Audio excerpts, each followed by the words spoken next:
class hope you all will be fine. जैसे कि हम प्रीवियस लेक्चर्स के अंदर देखे हमने यूनिट नंबर 1 के जो है काफ़ी टॉपिक्स को कवर कर लिया, जिसके अंदर आपके पास प्लांट सिस्टम था, रूट सिस्टम था, शूट सिस्टम था, फोटोसिंथेसिस, रिस्पिरेशन थी।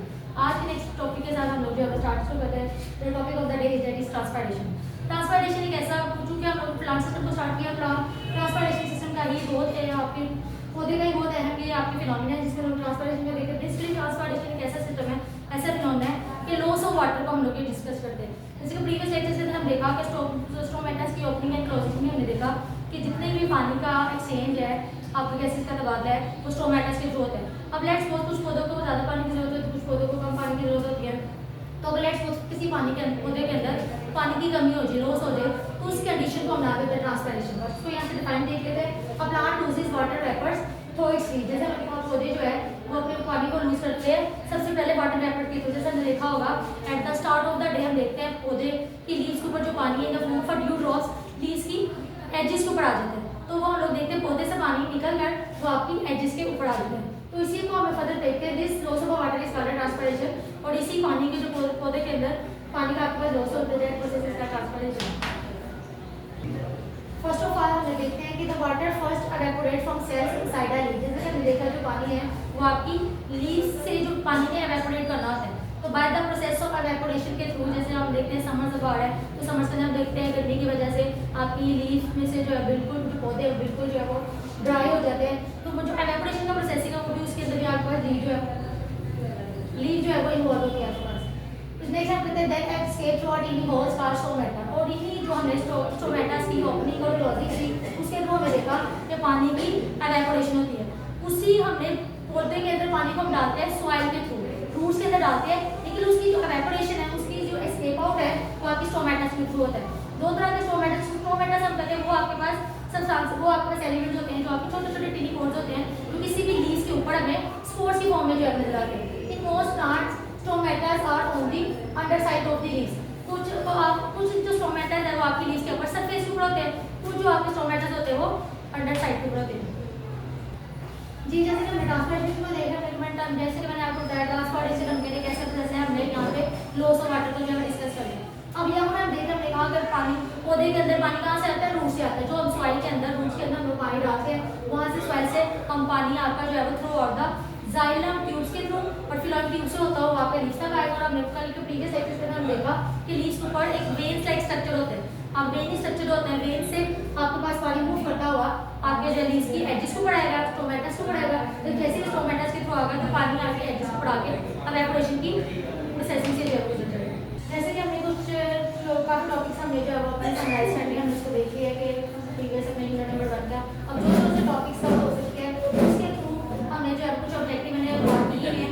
इस ऑब्जेक्टिव को आपने मार्क करते हैं अपनी बुक्स के अंदर जो इसको मार्क करते हैं। तो फर्स्ट ऑब्जेक्टिव की तरह चलते हैं, the rate of transpiration will dash if the humidity is low. जैसे जब भी हमने डिसेंटिंग ट्रांसपायरेशन के प्रोसेस की ट्रांसपायरेशन क्या है, लॉस ऑफ वाटर को कहते हैं। तो ट्रांसपायरेशन कहता है रेट ऑफ जो ट्रांसपायरेशन के जब आपके पास जो है वो कम होता है, आपकी ह्यूमिडिटी का लेवल जब कम होगा तो ट्रांसपायरेशन का लेवल क्या होगा, ऑब्वियसली इंक्रीज होगा ना। हम कहते हैं ट्रांसपायरेशन का मतलब है लॉस ऑफ वाटर। तो जब हम कहते हैं एक्सट्रीम लेवल के ऊपर जो वाटर का लॉस होगा तो उसके नीचे हम कहते हैं कि ह्यूमिडिटी लेवल आपके पास लो है। सेकंड आपका स्टेटमेंट है the main function of stomata is to help with.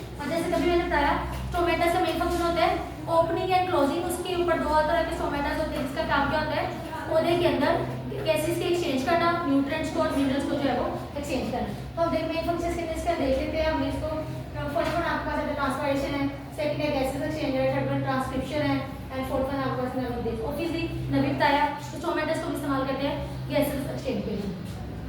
Third one आपके पास all of the following factors are important for photosynthesis. अब हमने देखना है कि इन फोटोसिंथेसिस हमने रिसेंटली पढ़े में देखा तो फोटोसिंथेसिस के लिए किन किन चीजों की जरूरत होती है, तो उनको देखते थे। क्लोरोफिल, ऑब्वियसली क्लोरोफिल हमने देखे, क्लोरोफिल लीव्स के अंदर ग्रीन कलर का पिगमेंट होता है, जिसके अंदर ग्रीन कलर के पिगमेंट वगैरह हम लोग फोटोसिंथेसिस को जो परफॉर्म जो है वो प्रोसेसिंग नहीं करवा सकते। कार्बन डाइऑक्साइड आपकी जो है वो जो कंपल्सरी होती है फोटोसिंथेसिस के लिए बाय प्रोडक्ट के तौर पर उसको यूज करते हैं। इसी तरह आपके पास है सनलाइट है और आपके पास है सॉइल है। हमने मार्क करना all of the factor are important for photosynthesis. क्या ये सारे जो फैक्टर्स आपके पास मेंशन किए कि वो इंपॉर्टेंट है कि नहीं है। तो जैसे हम कह सनलाइट भी इंपॉर्टेंट है, क्लोरोफिल भी इंपॉर्टेंट है, कार्बन डाइऑक्साइड भी इंपॉर्टेंट है, तो सॉइल आपके पास इरेलेवेंट है, इसलिए हम इसको मार्क करते हैं। फोर्थ वन आपके पास है which of the following is and are the functions of a stem. हमने देखना है कि स्टेम का फंक्शन क्या है।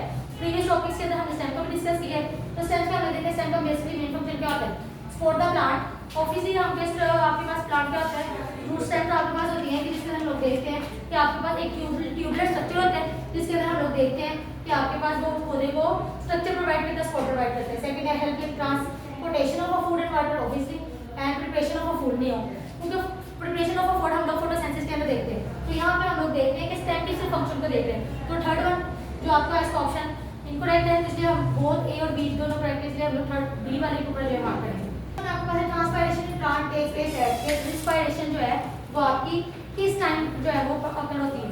जैसे मैंने लास्ट टाइम बताया आपको कि जो रिस्पायरेशन है वो डे लाइट में भी होती है और रात के वक्त भी होती है। फोटोसिंथेसिस वाहिद एक ऐसा प्रोसेस है जो सिर्फ डे टाइम में होती है, तो इसलिए day time and night time both day and time. तो ऑप्शन सी इज करेक्ट।